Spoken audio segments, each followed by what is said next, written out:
Kamati kwa hivi. Mbele. Wote kwa mbele. Weka tu hapa karibu, hapa hapo karibu. Sendi mbali, weka tu hapa karibu. Kwa mipira watipe. Wala kumtene. Wangapi wanashawaleta? Unawaleta kibona huko. Wala mshona kwa mbali.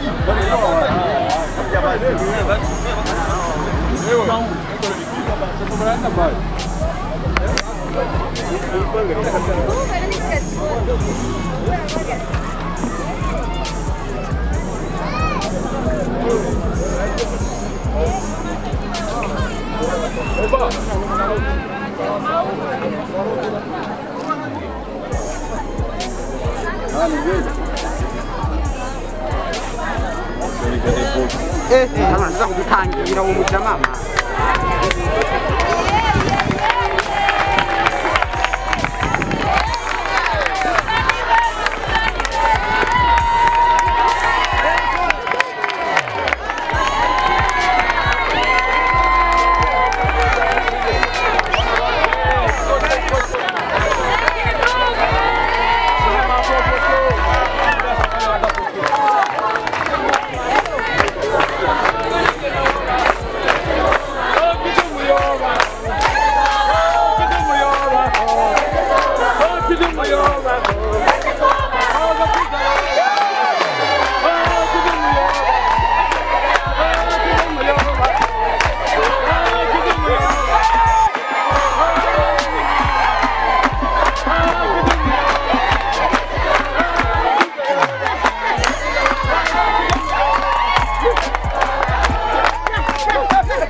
Ukiona mwanaume akilia kulia, ujue ya kwamba amekusopani umtama na mweme. Kidu, I love you, I miss you.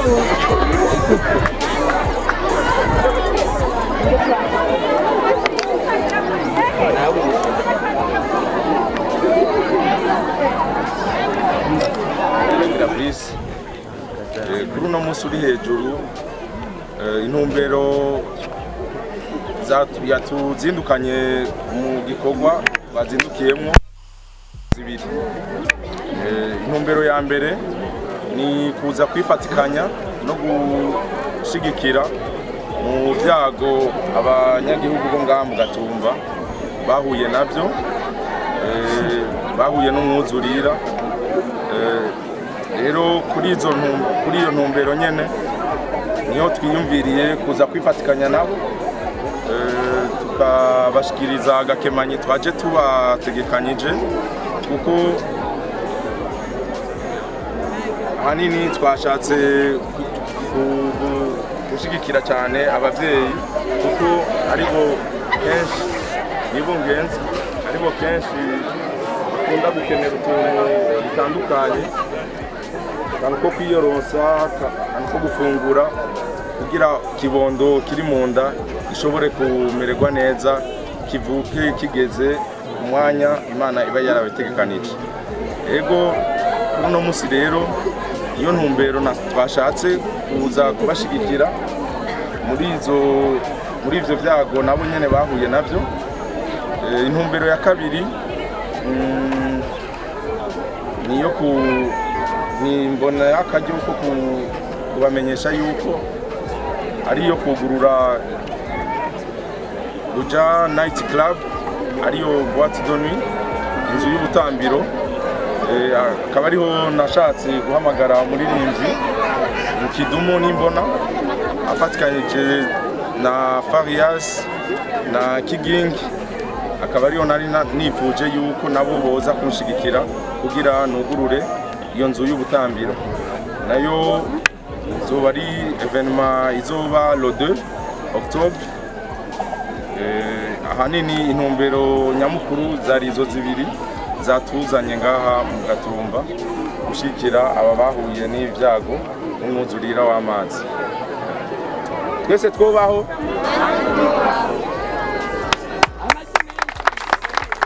nanjye nubaho. Jewe ndanezerewe cyane kumenyana na Brice Niragira. Ndanezerewe cyane kumenyana na Emmanuel. Icyumviro cyaje gutyo kuri telefone kuri WhatsApp. Aho mba ikiza cya corona cyaradufungiye mu nzu. No gushika ngaha nicyo gituma navuze uru rugendo tugwite magendera. Twaciye mu magendera manini cyane. Agenda rushe ndahwereye. Umwanya umwe mugeni ngiye hajya nabitegereje candabwira Imana. Ndi ariko gamana wonyihera mahera menshi cyane nkaba bano bantu.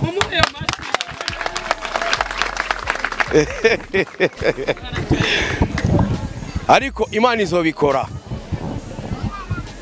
Twese tuzohonja kuri kano kantu. Baririmvyi ndateye akamo abaririmbyi niturondere gusa amasikise n'abafana tutiyumviriye abatishoboye abahuye n'ivyago nk'ibi vy'imyuzurira.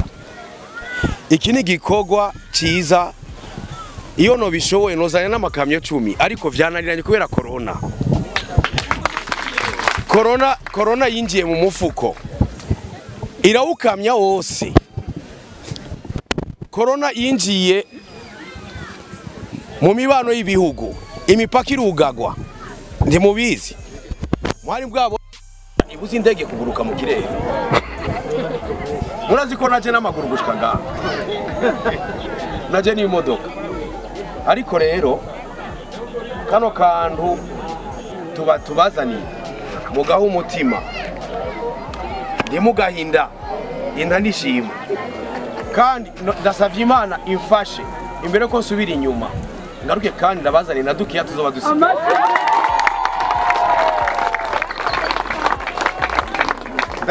Ndashimiye kandi shira hamwe Bankobu ndahangwa club siko ndahangwa business ndahangwa business nanje ndiho namwebwe muriho n'abamenyesha makuru boss twese turiho mwese muri ngaha nababonye.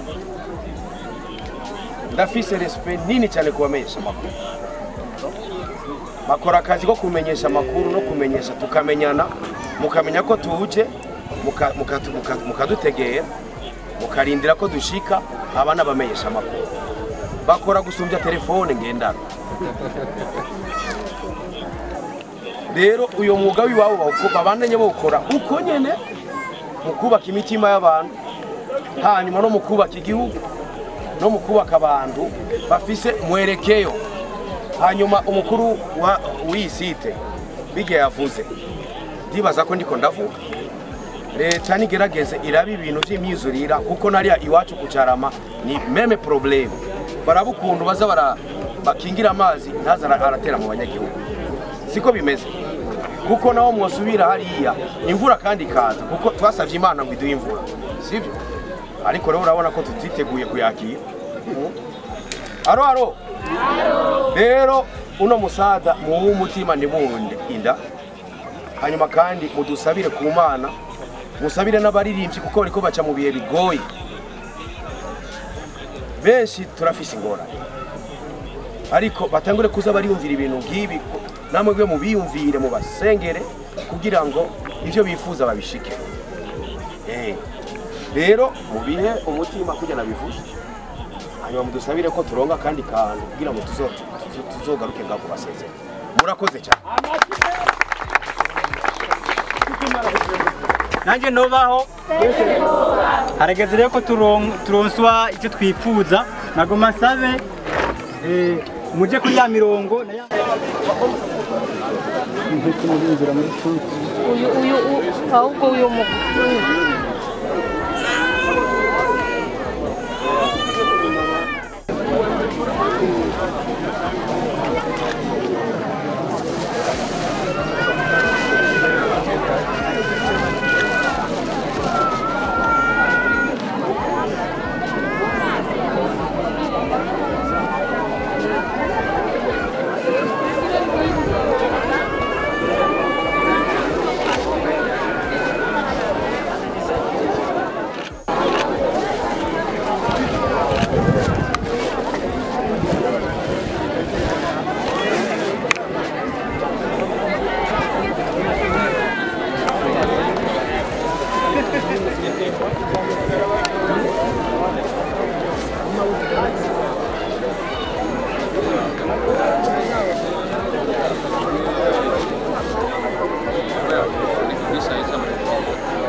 C'est bon. Jana we. Akira também. Bom. Leteni kwa. Sasa, wachukua wanadamu kutaka masabuni. Zafidi yeye. Wewe hawahi wali. Masabuni. Nasema wani masabuni. Na wapi sasa? Hakuna.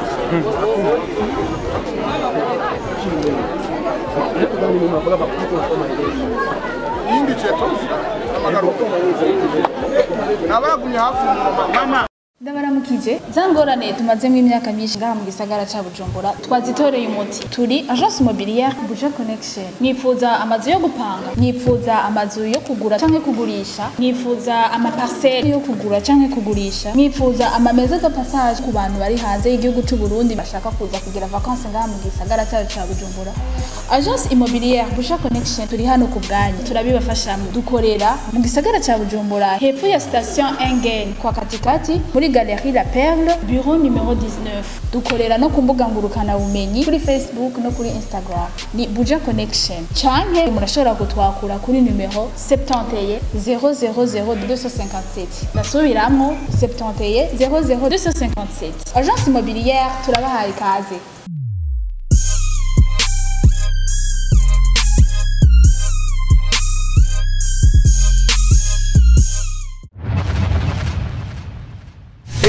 Ngende